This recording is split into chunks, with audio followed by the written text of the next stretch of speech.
नमस्कार दोस्तों, इस वीडियो में बिहार दरोगा और 67th बीपीएससी के लिए टेस्ट डिस्कस करेंगे। ये टेस्ट किसका है? तो खान सर का ये टेस्ट है और टेस्ट नंबर 1 है। अभी तक देखिए 10 टेस्ट डिस्कस किया जा चुका है, तो हम सभी कोशिश करेंगे कि 1 से 2 दिन में जो है सारे 10 टेस्ट को डिस्कस कर दिया जाए, जो आपके आगे आने वाले खासकर बिहार दरोगा एग्ज़ाम के लिए बहुत ही इम्पोर्टेंट है। तो आप सभी लोग ध्यान से देखिएगा, इसमें 50 क्वेश्चन रहेंगे। 50 में से कितने क्वेश्चन सही कर पाते हैं उसके बारे में आप लोग कमेंट बॉक्स में बताइएगा। जो अभी तक टेलीग्राम ग्रुप ज्वाइन नहीं किए, टेलीग्राम ग्रुप ज्वाइन कर लीजिएगा, जिसका लिंक आपको डिस्क्रिप्शन में दिया गया है। तो आइए देखते हैं पहला क्वेश्चन। हित में किसका मिलान गलत है? तो देख लीजिए किसका मिलान गलत है। कालीबंगा के उत्खननकर्ता कौन है? तो अमलानंद घोष हैं, तो ये तो सही है। रोपड़ के उत्खननकर्ता कौन है? तो यज्ञदत्त शर्मा है, ये भी सही है। धौलावीरा, इसके उत्खननकर्ता कौन है? जेपी जोशी, ये भी सही है। रंगपुर के उत्खननकर्ता कौन है? आरएल स्टाइन, ये आपके गलत है। तो जो रंगपुर है इसके उत्खननकर्ता कौन है? रंगनाथ राव हैं, तो डी इसका राइट आंसर हो जाएगा। उसके बाद है सूची 1 को सूची 2 के साथ सम्मिलित करना है, तो सम्मिलित कर लीजिए। एक साइड घटना है और एक साइड आपके बंगाल के तात्कालीन गवर्नर है। तो प्लासी का युद्ध कब होता है? 1757 में होता है। और उस समय जो है बंगाल के गवर्नर कौन थे? तो रोजर डेक थे, तो सही है। द्वैत शासन कब आता है बंगाल में? 1765 में आता है। और इस समय गवर्नर कौन थे? रॉबर्ट क्लाइव थे। बक्सर का युद्ध कब होता है? 1764 में। और इस समय गवर्नर कौन थे? तो बेंसिट टाट थे। उसके बाद है बंगाल अकाल कब पड़ता है? 1770 में बंगाल में अकाल पड़ता है। और उस समय गवर्नर कौन थे?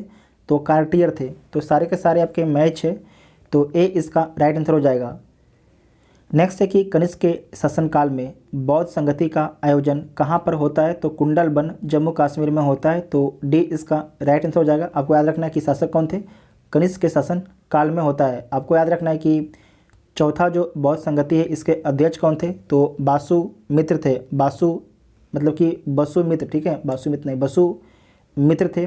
और उपाध्यक्ष कौन थे इसे ये पूछा जाता है, तो अश्व घोष थे। कौन थे? अश्व घोष आपके उपाध्यक्ष थे, इसे नोट कीजिएगा, पूछा जाता है। और चौथा ही बौद्ध संगति में जो है आपके जो बौद्ध धर्म है 2 भागों में विभाजित होता है, हीनयान और महायान में। नेक्स्ट है निम्नलिखित में से ब्रिटिश सरकार के कौन से चार्टर एक्ट से बंगाल के गवर्नर जनरल को भारत का गवर्नर जनरल बना दिया गया था? तो 1833 के चार्टर एक्ट के द्वारा, तो बी इसका राइट आंसर हो जाएगा। आपको याद रखना है कि भारत के प्रथम गवर्नर जनरल कौन थे? तो लॉर्ड विलियम बेंटिंग थे। अगर आपसे पूछ देगा कि बंगाल के अंतिम गवर्नर जनरल कौन थे, तो लॉर्ड विलियम बेंटिंग थे। और भारत का प्रथम गवर्नर जनरल कौन थे? तो लॉर्ड विलियम बेंटिंग थे। नेक्स्ट है 1816 में सुगौली की संधि अंग्रेजों एवं खाली स्थान के बीच सिग्नेचर हुआ था, तो किसके बीच में हुआ था? तो सुगौली की संधि है अंग्रेज और गोरखा के बीच में हुआ था, तो बी इसका राइट आंसर हो जाएगा। नेक्स्ट है पहली बार किस कारखाना अधिनियम में बच्चों की उपाय के प्रावधान किए गए? तो आपको याद रखना है ये पहली बार किया गया था। कब किया गया था? तो भारतीय कारखाना अधिनियम 1881 के द्वारा। और इसमें आपको याद रखना है कि 1881 में भारत के वायसराय कौन थे? तो लॉर्ड रिपन थे। कौन थे? Lord Ripon. और ये पहला कारखाना अधिनियम था। नेक्स्ट है भारतीय राष्ट्रीय कांग्रेस का लाहौर अधिवेशन 1929 इतिहास में इसलिए प्रसिद्ध है क्योंकि कांग्रेस ने पूर्ण स्वराज की मांग का एक संकल्प पारित किया था, तो ये तो सही बात है। इस अधिवेशन में उग्रवादियों एवं उदारवादियों के बीच झगड़े को सुलझा लिया गया, तो ये गलत है, 1916 में सुलझाया गया था। उसके बाद है कि इस अधिवेशन में द्विराष्ट्र मांग के सिद्धांत को अस्वीकार करते हुए एक संकल्प पारित किया गया, तो ये भी आपके गलत है। तो केवल आपके सही जो है ऑप्शन ए है, एक है, ये सही हो जाएगा। यहाँ पर आपसे सही पूछ भी रहा, तो जो ए ऑप्शन है ये सही हो जाएगा, ठीक है। नेक्स्ट है निम्नलिखित में से किसे मुगल बादशाह द्वारा बुरहान उल मुल्क की उपाधि प्रदान की गई? अच्छा क्वेश्चन है कि निम्नलिखित में से किसे जो है मुगल बादशाह द्वारा जो है बुरहान उल मुल्क की उपाधि प्रदान की गई है? तो ये प्रदान किया गया है शहादत खान को। किसे? शहादत खान को प्रदान किया गया है, तो ए इसका राइट आंसर हो जाएगा। नेक्स्ट है राज्यसभा धन विधेयक को कितने दिनों के लिए लंबित कर सकती है? तो आपको याद रखना है जो धन विधेयक है 14 दिनों तक आपके धन विधेयक को राज्यसभा आपके लंबित कर सकती है? फिर से बोलते हैं, राज्यसभा जो है धन विधेयक को कितने दिनों तक आपके लंबित कर सकती है? तो 14 दिनों तक।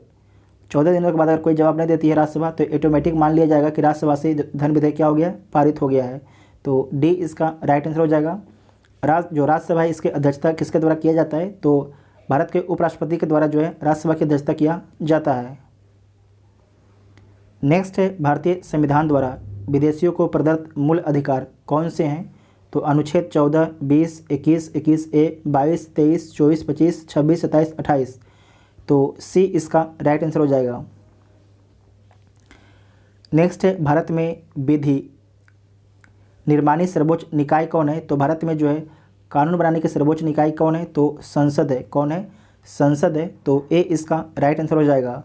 नेक्स्ट है, राष्ट्रपति लोकसभा को कार्यकाल पूरा करने के पूर्व भंग कर सकता है। ठीक है, भंग कर सकता है किसके सलाह पर? तो आपको याद रखना है, प्रधानमंत्री के सलाह पर जो है राष्ट्रपति लोकसभा को कार्यकाल पूरा होने से पहले ही भंग कर सकता है। तो ए इसका राइट आंसर हो जाएगा। नेक्स्ट है, प्रधानमंत्री पद पर किसी एक कार्यकाल के लिए सबसे समय के लिए, इसे कीजिएगा कि प्रधानमंत्री पद पर किसी एक कार्यकाल के लिए सबसे कम समय के लिए, ठीक है, सबसे कम समय के लिए कौन आपके आसीन रहा है? तो सबसे कम समय के लिए जो है अटल बिहारी वाजपेयी आसीन रहते हैं। कितने दिनों के लिए? तो 13 दिनों के लिए। कितने दिनों के लिए? 13 दिनों के लिए। तो डी इसका राइट आंसर हो जाएगा। नेक्स्ट है, भारतीय राज्यों का आज़ादी के बाद पुनर्गठन मुख्यतः किस आधार पर किया गया था? तो भाषा के आधार पर किया गया था। और भाषा के आधार पर जो है पहला राज्य गठित होने वाला कौन है? तो आंध्र प्रदेश है। और कब गठित होता है? तो 1953 में। 1953 में। तो ए इसका राइट आंसर हो जाएगा। नेक्स्ट है, उपराष्ट्रपति के द्वारा किसी अपराध में दंड को कुछ समय के लिए निलंबन करना कहलाता है। तो क्या कहलाता है? तो प्रतिविलंबन कहलाता है। क्या कहलाता है? प्रतिविलंबन। यहाँ पर ध्यान से देखिएगा, कुछ समय के लिए, ठीक है, कुछ समय के लिए। तो डी इसका राइट आंसर हो जाएगा। नेक्स्ट है कि भूकंप के केंद्र के ठीक ऊपर पृथ्वी की सतह पर स्थित बिंदु को क्या कहते हैं? तो उसे क्या बोला जाता है? उसे अधिकेंद्र बोला जाता है। उसे अधिकेंद्र बोला जाता है। तो बी इसका राइट आंसर हो जाएगा।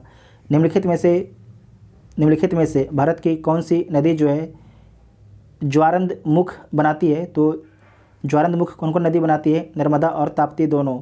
तो बी इसका राइट आंसर हो जाएगा। जबकि कावेरी, गोदावरी और महानदी जो है डेल्टा बनाती है। और कहाँ पर गिरती है? तो बंगाल की खाड़ी में गिरती है। जबकि नर्मदा और ताप्ती जो है अरब सागर में गिरती है। नेक्स्ट है, गारो खासी जयंतिया पहाड़ियाँ किस राज्य में स्थित है? तो गारो खासी जो जयंतिया पहाड़ियाँ हैं ये कहाँ पर स्थित है? तो मेघालय राज्य में स्थित है। मेघालय राज्य में स्थित है। तो बी इसका राइट आंसर हो जाएगा। नेक्स्ट है, सूची 1 को सूची 2 के साथ सम्मिलित करना है। तो सम्मिलित कर लीजिए। भारतनाट्यम जो है तमिलनाडु का है। कुचिपुड़ी है ये कहाँ का है? तो कुचिपुड़ी आपके आंध्र प्रदेश का है। कथकली आपका केरल का है। ओडिसी कहाँ का है? तो उड़ीसा का है। तो सारे के सारे मैच हो गए हैं। तो 4, 3, 2, 1 ए आपके जो ऑप्शन हो जाएगा सही हो जाएगा। नेक्स्ट है कि निम्नलिखित में से किस देश के समूह से होकर जो है विषुवत रेखा गुजरती है? तो जो विषुवत रेखा किस देश के समूह से होकर गुजरती है? तो इसमें आपको याद रखना है कि ये गुजरती है कोलंबिया, उसके बाद है गैबान और मालदीव से होकर गुजरती है। तो बी इसका राइट आंसर हो जाएगा। ठीक है। नेक्स्ट है, भारत के पड़ोसी देशों से लगा सबसे लंबा संबंध राज्य में से किसका मिलान गलत है? जो बांग्लादेश के साथ सबसे लंबी सीमा पश्चिम बंगाल से लगती है भारत की, तो सही बात है। नेपाल से उत्तर प्रदेश की सीमा सबसे लंबी लगती है, ये गलत बात है। ये बिहार की लगती है। कहाँ की? बिहार की। कितने किलोमीटर लगती है? तो 726 किलोमीटर। जबकि उत्तर प्रदेश की सीमा जो है नेपाल से 551 किलोमीटर लगती है।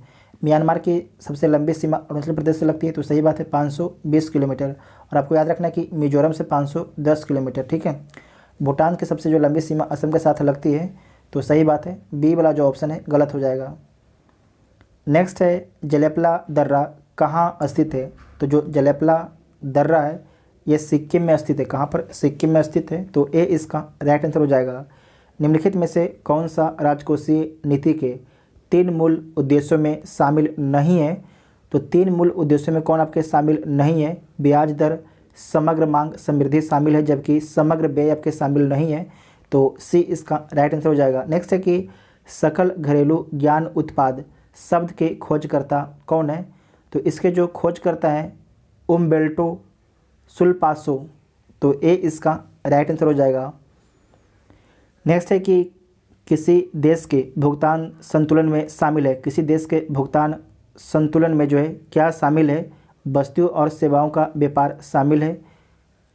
उसके बाद है पूंजीगत प्राप्तियाँ और भुगतान, ये भी शामिल है। तो दोनों शामिल हैं। तो डी इसका राइट आंसर हो जाएगा। बचत और निवेश आपके शामिल नहीं है। नेक्स्ट है कि किस पंचवर्षीय योजना के दौरान सरकार ने वह कृषि नीति बनाई जिसे हरित क्रांति को जन्म दिया? तो आपको याद रखना है तृतीय पंचवर्षीय योजना के दौरान। तो बी इसका राइट आंसर हो जाएगा। बी इसका राइट आंसर हो जाएगा। जो राष्ट्रीय हरित क्रांति है किससे संबंधित है? तो खाद्यान्न से संबंधित है। ठीक है। नेक्स्ट है कि जब प्रकाश एक माध्यम से दूसरे माध्यम में तिरछा प्रवेश करता है तो प्रकाश के संचरण की दिशा दूसरे माध्यम में बदल जाती है। इसका प्रभाव को जाना जाता है अपवर्तन के नाम से। तो ए इसका राइट आंसर हो जाएगा। नेक्स्ट है सूची 1 को सूची 2 के साथ सम्मिलित करना है। एक साइड आपकी भौतिक राशियाँ, एक साइड आपकी इकाई दी गई है। तो सम्मिलित कर लीजिए। त्वरण, जो त्वरण है, एक सेकंड नीचे कर लेते हैं थोड़ा। त्वरण जो है, त्वरण की इकाई क्या है? मीटर प्रति सेकेंड है। बल का क्या है? तो न्यूटन है। न्यूटन है। कृत कार्य का क्या है? जूल है। आवेग का क्या है? न्यूटन सेकेंड है। तो डी इसका राइट आंसर हो जाएगा। नेक्स्ट है प्रकाश तरंग किस प्रकार की तरंग है? तो जो प्रकाश तरंग है अनुप्रस्थ तरंग है। कैसा तरंग है? अनुप्रस्थ तरंग है। तो ए इसका राइट आंसर हो जाएगा। नेक्स्ट है कि निम्नलिखित में से किसने विद्युत चुंबकीय प्रेरणा की खोज की है? तो किसके द्वारा जो है विद्युत चुंबकीय प्रेरणा की खोज की गई है? तो फैराडे के द्वारा किया गया है। फैराडे के द्वारा।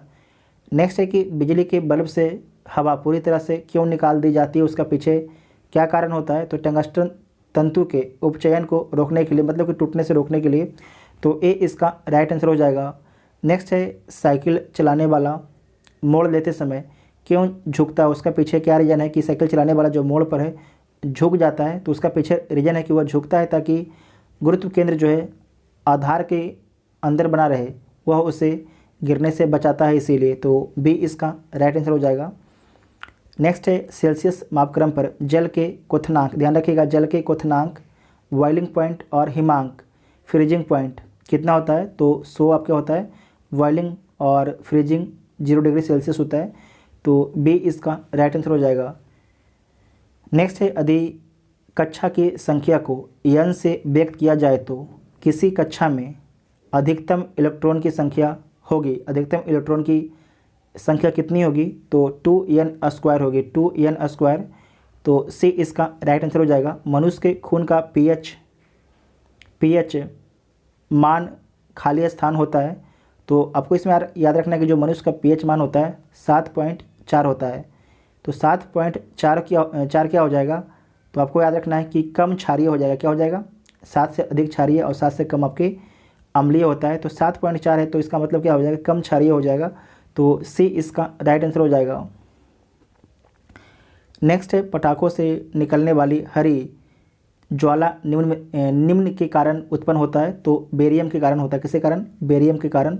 तो डी इसका राइट आंसर हो जाएगा। निम्नलिखित में से कौन सा जर्मन सिल्वर मिश्र धातु के अव्यय हैं? अच्छा क्वेश्चन है कि निम्नलिखित में से कौन से जो है जर्मन सिल्वर जो है मिश्र धातु के अव्यय हैं? तो जस्ता, तांबा और निकेल है। तो डी इसका राइट आंसर हो जाएगा। ठीक है, डी इसका राइट आंसर हो जाएगा। नेक्स्ट है कि आनुवांशिक विकार जिसमें केंद्र में 47 क्रोमोसोम हो जाता है। तो इसमें आपको याद रखना है क्लाइनफेल्टर सिंड्रोम में हो जाता है। तो ए इसका राइट आंसर हो जाएगा। नेक्स्ट है कि निम्न में से कौन सबसे बड़ा कोशिका कांग है? निम्न में से कौन जो है सबसे बड़ा कोशिकांग है? तो सबसे बड़ा जो कोशिकांग है कौन है? न्यूक्लियस है। कौन है? न्यूक्लियस है। तो डी इसका राइट आंसर हो जाएगा। नेक्स्ट है कि यदि माता का रक्त ओ एवं पिता का रक्त ए बी हो तो बच्चे में संभावित रक्त समूह हो सकता है ए या तो बी हो सकता है। तो बी इसका राइट आंसर हो जाएगा। ठीक है, बी इसका राइट आंसर हो जाएगा। नेक्स्ट है कि ऊर्जा पिरामिड जो होता है हमेशा क्या होता है? जो ऊर्जा पिरामिड होता है हमेशा सीधा ही होता है। क्या होता है? हमेशा सीधा होता है। तो ए इसका राइट आंसर हो जाएगा। नेक्स्ट है सूची 1 को सूची 2 के साथ मिलान करना है। तो मिलान कर लीजिए। विटामिन सी, अस्कर्बी, फोलिक अम्ल, रक्त अल्पा, विटामिन ए, रतौंधी, विटामिन B1, बेरी, इन सभी कमी से जो है इन सभी रोग होता है। समझे कि नहीं? विटामिन सी की कमी से कौन सी रोग होता है? अस्कर्बी होता है। फोलिक अम्ल की कमी से जो है रक्त अल्पता होता है। विटामिन तक इसको बोलते हैं खून की कमी शरीर में हो जाता है, खासकर महिलाओं में होता है। विटामिन ए मतलब रतौंधी और विटामिन B1 की कमी से बेरी हो जाता है। तो ए इसका राइट आंसर हो जाएगा। नेक्स्ट है कि कॉकरेज किसकी नस्ल की है? जो कॉकरेज किसकी नस्ल की है? तो गाय की नस्ल है। कॉकरेज जो किसकी नस्ल है? तो गाय की नस्ल है। नेक्स्ट है बिमस्टेक का मुख्यालय कहाँ पर स्थित है? जो बिमस्टेक है उसका मुख्यालय कहाँ पर स्थित है? तो जो बिमस्टेक है उसका मुख्यालय जो है कहाँ पर स्थित है? ढाका में, बांग्लादेश की राजधानी ढाका में स्थित है। तो बी इसका राइट आंसर हो जाएगा। हम चाहेंगे कि आप लोग बताइएगा सार्क का मुख्यालय कहाँ पर स्थित है? सार्क का मुख्यालय कहाँ पर स्थित है? सार्क का, ठीक है, तो बिमस्टेक है। साथ ही आसियान का हेडक्वार्टर कहाँ पर स्थित है? और एक और है SCO, ठीक है। SCO का नौवां मेंबर कौन बना है? SCO का नौवां मेंबर कौन बना है? तीनों क्वेश्चन का जवाब आप लोग कमेंट बॉक्स में लिखिएगा। नेक्स्ट है कि 1 अगस्त 2021 को किसने भारत तिब्बत सीमा पुलिस ITBP के महानिर्देशक का पदभार ग्रहण किया है? तो किसके द्वारा ग्रहण किया गया है? तो संजय अरोड़ा के द्वारा। किसके द्वारा? संजय अरोड़ा के द्वारा। तो बी इसका राइट आंसर हो जाएगा। नेक्स्ट है रमन मैग्सेसे अवार्ड 2021 5 लोगों को दिया गया है। निम्नलिखित में से कौन एक शामिल नहीं है? तो डॉक्टर फिरदौसी कादरी तो शामिल है। मोहम्मद अमजद साकिब भी आपके शामिल हैं। राप्टो बैलेन ये भी शामिल हैं। जबकि मोहम्मद यूनुस ये आपके शामिल नहीं है। तो डी वाला ऑप्शन सही हो जाएगा। नेक्स्ट है कि हाल ही में केंद्र शासित प्रदेश लद्दाख ने किसको राज पशु घोषित किया है? तो किसे राज पशु घोषित किया है? तो हिम तेंदुआ को घोषित किया है। अच्छा क्वेश्चन है, हिम तेंदुआ को। तो बी इसका राइट आंसर हो जाएगा। नेक्स्ट है कि 3 सितंबर 2021 को पैरा ओलंपिक में 2 पदक जीतने वाली पहली भारतीय महिला कौन बनी है? तो अवनी लेखरा है। कौन है? अवनी लेखरा है। आप सभी लोग कमेंट करके बताइएगा कि अवनी लेखरा का संबंध जो है किस राज्य से है? अवनी लेखरा का संबंध जो है किस राज्य से है? सितंबर 2021 में किस राज्य द्वारा आत्मनिर्भर कृषि योजना और आत्मनिर्भर बागवानी योजना शुरू की गई है? तो ये शुरुआत की गई है अरुणाचल प्रदेश के द्वारा। तो ए इसका राइट आंसर हो जाएगा। नेक्स्ट है ब्राइट स्टार अभ्यास, एक्सरसाइज ब्राइट स्टार किस देश में आयोजित एक बहुराष्ट्रीय सैन्य अभ्यास है? तो मिस्र में आयोजित एक बहुराष्ट्रीय अभ्यास है। तो ए इसका राइट आंसर हो जाएगा। 50 में से आप लोग कितना क्वेश्चन सही किए उसके बारे में कमेंट बॉक्स में ज़रूर लिखिएगा, ठीक है। और आपको क्वेश्चन कैसा लगा इसके बारे में भी बताइएगा, ठीक है। Thank you.